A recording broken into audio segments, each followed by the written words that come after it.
একবারই খাইনি পানি বেরিয়ে গেল খাইনি ইগেন খাচ্ছে ইগেনেও খাইনি আমি দেখাচ্ছি দেখো এই গোটা বেরোবে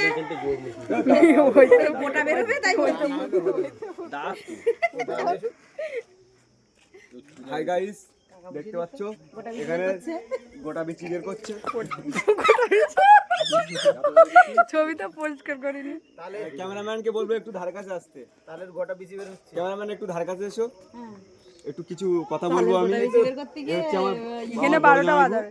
এ তো আমাদের তো কিনে খেতে হচ্ছে না। হ্যাঁ, ভাইরে ভাইদের বাড়ি এসছি, বললো গাছে তাল আছে, ওধারে তো গাছে ওই সিঁড়ি খাটানো আছে, ওই সিঁড়ি দিয়ে পেড়ে আর এই দা তো পাচ্ছি না, ভাইরা ভাইরা খাওয়ার জন্য শুধু বলছে কাটা হোক তা এখন একটা উপস্থিত বুদ্ধি হচ্ছে। আমি ওই শালিকে বললাম বডি দাও তো কেটে খাওয়া শুরু করে দেই, দা পাচ্ছি না কি করবো। এ ভাড়া কোথায় যাচ্ছ? আমি দা নিয়ে আসি। বলছো দা পাচ্ছি, দেখতে পাচ্ছ বিচি বের করতে গিয়ে ঘাম ছুটে যাচ্ছে, দায়িত্ব দিয়েছে, ঘাম বেরিয়ে গেছে। দায়িত্ব আমাকে তো পালন করতে হবে। শালি এখানে আসে আমার ঘামটা মুছি দাও, ওই দায়িত্বটা পালন করতে হবে তো। এই তালটা দেখো আমার আসল নি এই কটা তাল, এসব আমাকে কাটতে হবে। ওই কাটবা তারপরে জোয়ার তো তারে ওদিকে আর গরম তো 45 ডিগ্রি পড়েছে, প্রায় 45 ডিগ্রি। কাদের বাড়ি তাল গাছ দেখ তোর ভাই দেখ কত ভদ্র দেখি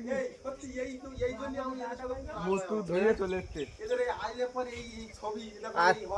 এই যে তালের আড়িটা না একদম পুরো জালি তালের আড়ি। তুমি বের করো না বলছো আটা ঘুরে আমি বের করবো তো দৌড় লেগে যাচ্ছে একটা কাটতে। তা ঠিক আছে তাহলে ওই একটাই কাটো।